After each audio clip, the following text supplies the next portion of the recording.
దేవుని వాక్యం సెలవిస్తూ ఉంది, మనం వినడానికి వేగిరపడమన్నాడు. ఏం వినడానికి అంటే దేవుని వాక్యం వినడానికి. వినుట వలన ఏం కలుగుద్ది అన్నాడు? విశ్వాసం. దాని క్రింద చెప్పబడిన మాట, వినుట వలన విశ్వాసం కలుగుతుంది కదా అని చెప్పి ఏది పడితే అది వినమని కాదు. అక్కడ మనకి ఏది పడితే అది వినేయడం అని కాదు. అక్కడ క్రీస్తుని గురించిన మాట అనే మాట క్లియర్గా అక్కడ రాశారు.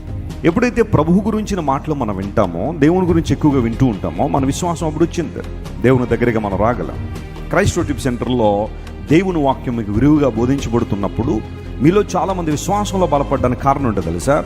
You keep on hearing God's word. దేవుని వాక్యాన్ని మీరు వింటూ ఉన్నారు. ఆ వాక్యం మీలో కార్యసిద్ధి కలుగు చేస్తుందని లేఖనాలు ప్రబోధిస్తున్నాయి.